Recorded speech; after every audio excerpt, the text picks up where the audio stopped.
મિત્રો, રવિવારે સાંજે હું આ વિડીયો બનાવી રહ્યો છું અને એક દિવસ પહેલાં એટલે કે શનિવારે ગુજરાતમાં હાયર સેકન્ડરી શિક્ષક ભરતીની પરીક્ષા હતી. તમારામાંથી મોટાભાગના લોકોને કદાચ એનો આઈડિયા હશે, ખબર હશે.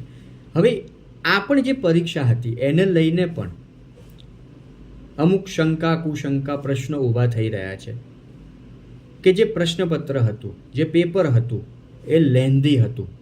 એને લઈને ઘણી બધી વાતો છે. આપણી સાથે અહીંયા એક ઉમેદવાર કહી શકાય, મેડમ છે કે જે પોતે M.Com, B.Ed, M.Ed એમનું શિક્ષણ છે, પોતે હાયર સેકન્ડરીમાં ઓલરેડી અત્યારે પ્રાઇવેટ સ્કૂલમાં ભણાવે છે.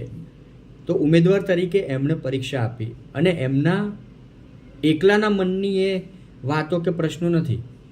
જ્યાં કેન્દ્ર પર એમનો નંબર આવેલો ત્યાં પણ જે ઉમેદવારો હતા એમના ક્લાસમાં કે પછી ક્લાસથી બહાર નીકળીને જે અન્ય ક્લાસના, એ દરેકનો એ પ્રશ્ન હતો પેપરને લઈને કે સરકાર ક્યાંક ને ક્યાંક આ બધી બાબતમાં નીરસ છે કે પરીક્ષા ક્યાંક ને ક્યાંક લેવા ખાતર સરકાર લઈ રહી છે.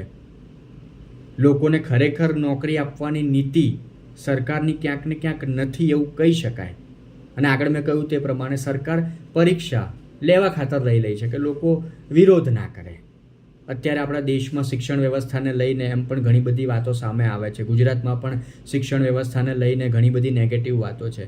એવામાં આ એક વધુ પ્રશ્ન આ પરીક્ષાને લઈને ઊભો થઈ રહ્યો છે. મને આ બધી પરીક્ષાઓ વિશે વધારે જાણકારી નથી, એટલે આપણે આના વિશે હું વધારે બોલું એના કરતાં આપણે મેડમ પાસે જ એ પરીક્ષાને લઈને જાણકારી લઈએ કે શું પ્રશ્નો આ શિક્ષક ભરતીની પરીક્ષાને લઈને, હાયર સેકન્ડરી ભરતીની પરીક્ષાને લઈને ઊભા થઈ રહ્યા છે. આપણે મેડમ સાથે જ વાત કરીએ. ગઈકાલે હાયર સેકન્ડરીની એક્ઝામ હતી, મેઇન્સ એક્ઝામ, જેમાં મેં કોમર્સ વિષયમાં એક્ઝામ આપી છે. તો જે વિદ્યાર્થીઓએ અથવા ઉમેદવારોએ એક્ઝામ આપી છે તેમને જાણ જ હશે કે કાલનું પેપર લેન્ધી હતું.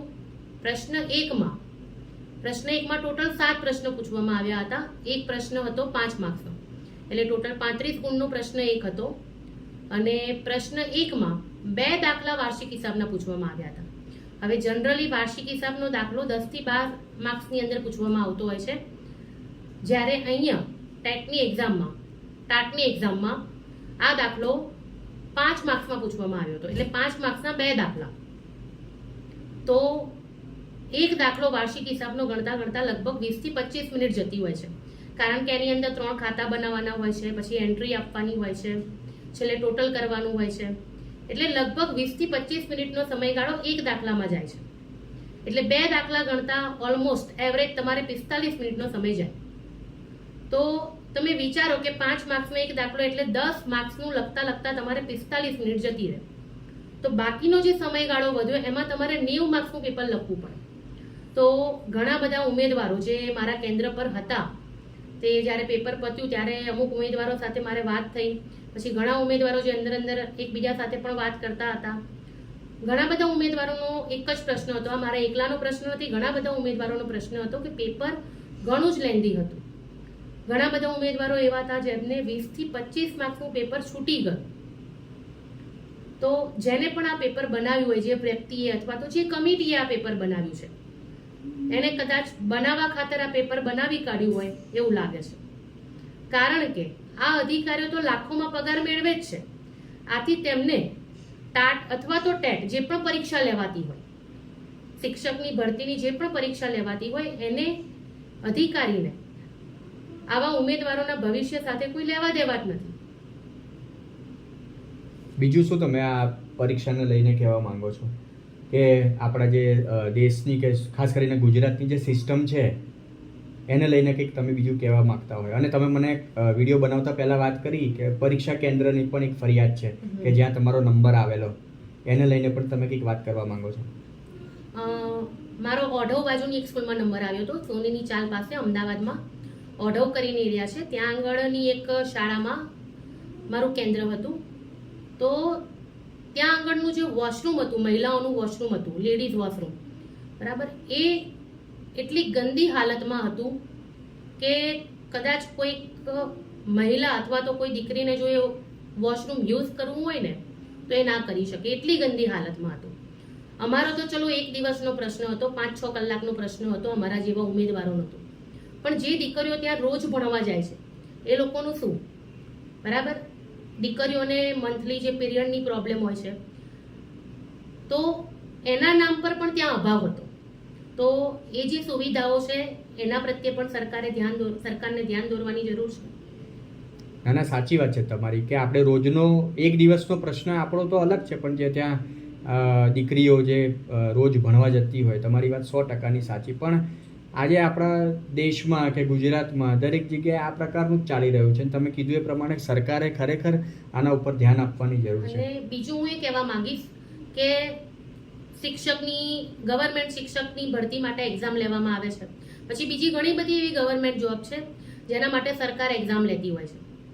પણ જ્યારે એક નેતા, બરાબર, ચૂંટણી આવે છે, ઇલેક્શન આવે છે, તો નેતા માટે પણ એક ક્વોલિફિકેશન આપણા દેશમાં નક્કી થવી જોઈએ. કારણ કે જો તમે સામાન્ય 50,000ની લાખ રૂપિયાની નોકરીમાં જો એક્ઝામ લેતા હો, 50,000 તો ક્યાંથી હશે? કારણ કે જ્યાં સુધી મને ખબર છે કે 49,400 કે 49,605 વર્ષ સુધી છે જે તમે એક્ઝામ આપી એમાં, એટલે 5 વર્ષ સુધી તો તમારે 50,000નો આંકડો પણ આમ જોવા જઈએ તો ના ગણીએ તો ચાલે જ.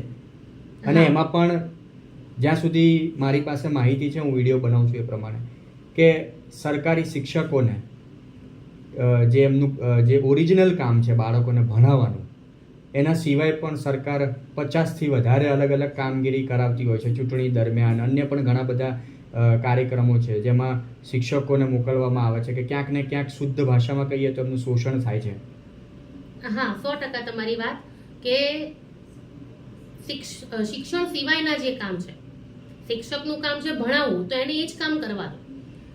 બરાબર, જે બાકીના કામ છે, તમે વસ્તી ગણતરી માટે મોકલો છો તો વસ્તી ગણતરી માટે તમે નેતાઓને મોકલો, તમારા ત્યાંના કોર્પોરેટરોને મોકલો, કેમ કાર્યકર્તાઓને મોકલો, તમારા ભાજપના કાર્યકર્તાઓને મોકલો, કોઈ પણ પાર્ટી. બરાબર, કારણ કે શિક્ષકને ગવર્મેન્ટ નોકરી તો સરકાર ચલો પરીક્ષા લેશે તો અમુકની જે ઉમેદવારોની ભરતી થશે, ગવર્મેન્ટ નોકરી સરકાર આપી દેશે, પણ ગવર્મેન્ટ શિક્ષક જે સરકારી શિક્ષક હોય છે એ ટ્યુશન નથી કરાવી શકતા. તમે પહેલા જે પેલી એજ્યુકેશનની વાત કરી એ પણ મહત્વની છે કે આજે સાંસદ હોય, ધારાસભ્ય હોય, કોર્પોરેટર હોય, એ લોકોને પણ એક ક્વોલિફિકેશન નક્કી કરો. જો આજે ગુજરાતમાં કે દેશમાં કોઈ પણ જગ્યાએ કોઈ પણ પ્રકારની સરકારી એક્ઝામ લેવાતી હોય તો એના માટે અલગ અલગ ક્વોલિફિકેશન માંગવામાં આવે છે કે ફલાણી એક્ઝામ માટે આટલું જોઈએ, શિક્ષકની એક્ઝામ માટે પણ. શિક્ષક બનવું હોય, ગુજરાતમાં જો સરકારી શિક્ષક બનવું હોય તો તમારે બીએડ તો કમ્પલસરી છે. બરાબર, બીએડ કર્યા પછી પણ તમારે પ્રાઇમરી શિક્ષક અને ઉચ્ચતર માધ્યમિક અથવા તો માધ્યમિક 3 જે આવે છે પરીક્ષાઓ, બરાબર, 3 અલગ અલગ ધોરણો માટે, તો ટેટની, ટાટની, બરાબર, એ એક્ઝામો તમારે આપવી પડે છે. એ પણ 2 ભાગમાં, પ્રિલિમ્સ છે, પ્રિલિમ્સ પાસ કરો એ પછી ટેટ હાયર સેકન્ડરી આવે, ટાટ હાયર સેકન્ડરી આવે, બરાબર, મેન્સ આવે, મેન્સ એક્ઝામ આવે, બરાબર. અને એમાં પણ 2 ભાગમાં તમારા પેપર હોય છે. તમે જો ગુજરાતી માધ્યમમાં આપો છો તમારે ગુજરાતી ભાષા સજ્જતાનું પેપર આપવું પડે, અને બીજો ભાગ તમારો જે વિષય છે એની પરીક્ષા આપવી પડે. તો તમે જે નેતાઓ બનાવો છો તો એમનું એક બેઝિક મંત્રીઓ બી આજકાલ બેઠા હોય, બરાબર, મંત્રીઓ જે બનાવો છો, બરાબર, તો એમનું એક બેઝિક ક્વોલિફિકેશન નક્કી કરો. કારણ કે જે લોકો રાજ્ય અથવા તો દેશ ચલાવવા નીકળ્યા છે, બરાબર, આજનો યુવા બહુ જાગૃત છે, બરાબર, એટલે જ આજની જે જનરેશન છે, બરાબર, એ બહુ જ જાગૃત છે અને એ લોકો સમજે છે કે સરકાર શું કરી રહી છે. અને એટલે જ આજે આમ જોવા જઈએ તો આપણે ગુજરાતમાં હોય કે દેશમાં હોય, આજનો યુવા આક્રોશિત છે ક્યાં ને ક્યાં સિસ્ટમને લઈને. કારણ કે સરકારે શિક્ષણ વ્યવસ્થાને ખાડે નાખી દીધી છે. શિક્ષણ વ્યવસ્થાને એટલી નબળી કરી નાખી છે સરકારે, કારણ કે સરકારને પણ ખબર છે જો યુવા શિક્ષિત થશે તો સરકારની સામે થશે. 100% સાચી વાત છે. આવા ઘણા પ્રશ્નો આપણે સોશિયલ મીડિયા પર વાંચતા હોય છે કે સરકાર ઈચ્છતી જ નથી કે આજનો યુવા કે આજનું બાળક વધારે ભણે, કે વધારે ભણે તો કદાચ નોકરી માગશે અથવા તો સિસ્ટમ સામે અવાજ ઉઠાવશે. બીજી કંઈક વાત? બસ એ જ વાત કરી મેં, જેમ કે કોર્પોરેટર, ધારાસભ્ય અને સાંસદો, બરાબર, એ લોકો સરકારી પગાર લેવા છતાં પણ પોતાના ધંધા કરતા હોય છે, પોતાના ધંધા વિકસાવતા હોય છે. સાચી વાત છે. બરાબર, જ્યારે સરકારી શિક્ષક હોય તો પોતાનું ટ્યુશન નથી કરાવી શકતો, બરાબર, કારણ સરકાર એવું કહે છે કે તમે સરકારનો પગાર લો છો, બરાબર, મોટો પગાર લો છો, તો ધારાસભ્યો તો મોટો પગાર પણ લે છે, બરાબર, અને એ લોકો ક્યાંથી પૈસા કમાય છે એ પબ્લિક જાણે જ છે. હા, સાંસદ, ધારાસભ્ય, કોર્પોરેટર, મંત્રીઓ બધા જ સરકારી પગાર લે છે, છતાં પણ એમના મોટા મોટા ધંધા એમણે એટલે વિકસાવેલા હોય સરકારી છે. પગારની સાથે સાથે ધંધા બી ચલાવે છે અને બીજે ક્યાંથી પૈસા કમાય છે. મલાઈઓ બરાબર? ખાવાની હા, વાત છે. મલાઈઓ ખાવાની વાત છે તો જનતા જાણે જ છે. તો સાચી. ત્યાં આગળ સરકાર કેમ પગલા નથી લેતી? જો એ લોકો પણ સરકારનો પગાર લેતા હોય તો એમને બીજા ધંધા વિકસાવવાની અને ક્યાં એમનો જરૂર પગાર છે? તો ભણ્યા ગણ્યા વગર પણ લાખોમાં છે. અને એ લોકો તો દેશ સેવાના નામે પૈસા કમાય છે. સાચી વાત છે. બરાબર? એ લોકો તો દેશ સેવાના નામે પૈસા કમાય છે. એ લોકોનું જે ઓરિજિનલ કામ છે એ તો એ લોકો કરતા જ નથી. ત્યારે એક શિક્ષક જો કામ કરશે ને તો કોઈનું ભવિષ્ય સુધરશે, કોઈ બાળકનું ના ના, ભવિષ્ય એ વાત 100% સાચી. એમાં એવું છે કે આજે ડોક્ટર હોય, એન્જિનિયર હોય કે મોટો વૈજ્ઞાનિક હોય કે કોઈ પણ વ્યક્તિ હોય, આજે ક્યાંક ને ક્યાંક એ જે સ્તર ઉપર, એ જે લેવલ પર પહોંચ્યો છે, એમાં સૌથી મોટું યોગદાન શિક્ષકનું છે.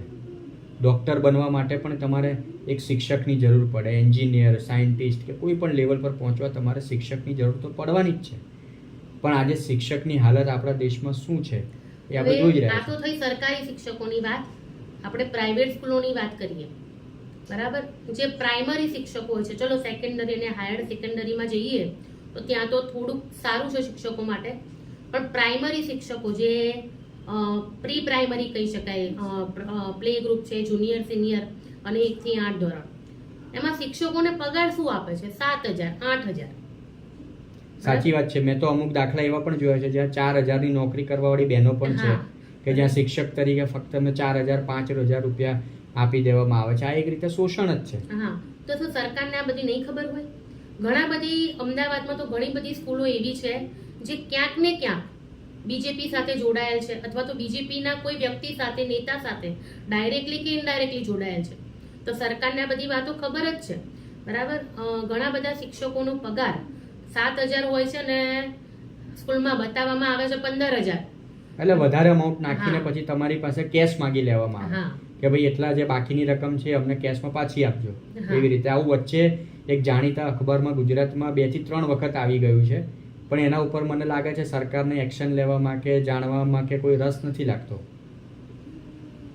હા, સરકાર પ્રાઇવેટ સ્કૂલોમાં જોવા મળે છે કે વધારે પગાર તમારા ખાતામાં નાખીને, બરાબર, પછી તમારી પાસે અમાઉન્ટ પાછી લેવામાં આવશે. બરાબર? અથવા તો પછી ઘણી સ્કૂલોમાં એવું હોય છે કે સ્કૂલવાળા જ તમારું અકાઉન્ટ ઓપરેટ કરતા હોય છે.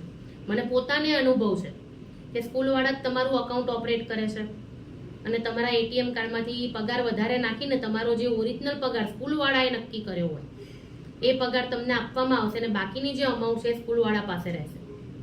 ના ના, સાચી વાત છે.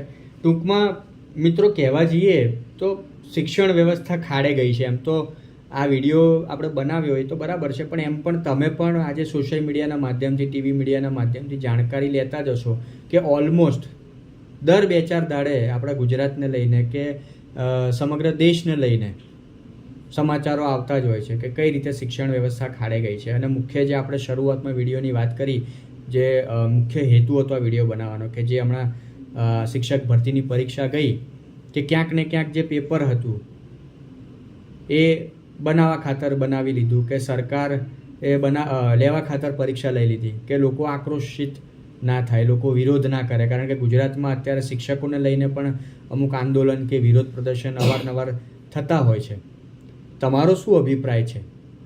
તમે પણ જો આ પરીક્ષા આપી હોય તો તમારો અભિપ્રાય પણ મારા માટે, મેડમ માટે મહત્ત્વપૂર્ણ છે. કોમેન્ટ બોક્સમાં મને કે મેડમને જરૂરથી જણાવશો કે તમારો અભિપ્રાય શું છે, અને શિક્ષણ વ્યવસ્થા વિશે તમારા કોઈ પ્રશ્ન હોય કે કોઈ કમ્પ્લેન હોય એ પર અમને કોમેન્ટમાં જરૂરથી જણાવજો. અમે અમારા માફ કરજો, અમે અમારા વિડીયોના માધ્યમથી એ પ્રશ્નને સોશિયલ મીડિયા પર મૂકવાની કોશિશ કરીશું. ધન્યવાદ.